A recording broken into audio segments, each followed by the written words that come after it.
Клас ще ми. Клас към. Другарката от Тукова, 10-ти И клас е готов за часа. Присъства 28 ученика, отсъства един по болест, един Калинка е на състезание по волеево. Здравейте, ученици! Здравейте, другар от Тукова! Сядайте на местата си. Дежурните, проверихте ли бележниците, дали са подписани? Да, другарко, всички са подписани, само Светла го е забравила. Утре ще подписам, другарко. Обещавам. Светла, баща ти утре да дойде в училище. Добре, кога? Ще му предам. Добре, сега да проверим носните кърпички, ногтите. Готови?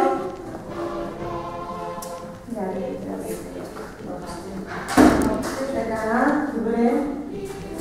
Добре. Така, браво. Добре. Добре, сега разплитате косите, за да видим завършки. Пак, без смърдане. Стига! Пак, да видим. Може ли половината, другарко? Айде, може. И най-после. Няма нищо, нали? По-шляса. Имаше, бе! Добре. Няма! Няма, бе! Другарката от Тукова, решихме за празника на маршовата песен да участваме с песента Ти бял Дунав. Добре. Тази песен сме учили с другарката Спасова. Добре. За да не се изложим, Николай, строй класа и дай тон за песен. Клас, строй се!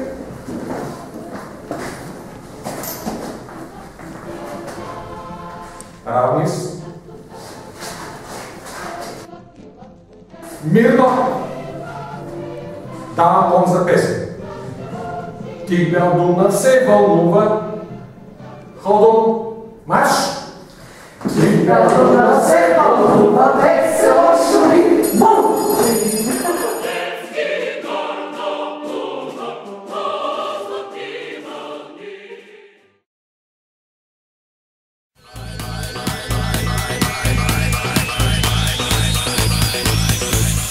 If you're gonna ride,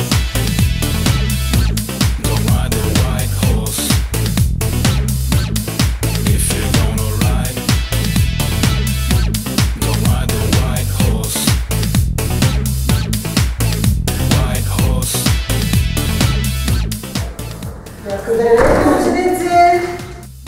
Здрасти! Здрасти! Сядайте. Че кой е станал, бе, госпожо? Първи час как се става? Кой ли е начина? Пак ли ти светле? Вчера беше неделя, бе, госпожо. Дискотека пиваме.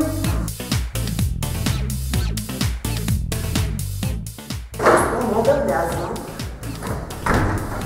Може да влезеш, ама не знам дали можеш да седнеш.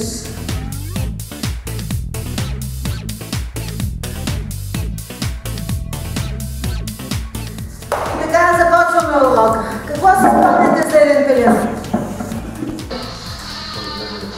Кажи, Соня, какво знаеш за Елен Пелин? Ние, бе, госпожо, майка ми не искам да изказва.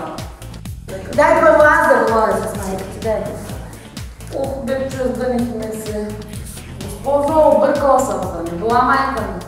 Соня, сядай и вали домашното. Светла, стига се е дъвкала тая дъвка.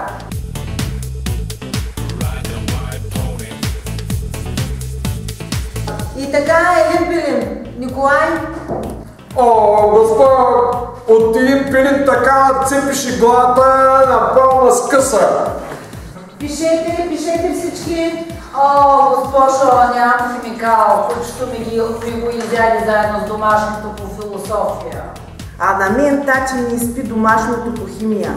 И забрала съм си тетрадката. Забравя, кога ли си имала? И така, да направим преговор. Кой е първия български роман? Дайте жокер, бе, госпожо. Авторът му има 50 години творчески път и умира на 71. То не беше ли онай дет имал младо гадже и хвърлял топа накрая? За следващия път. Айде, човек!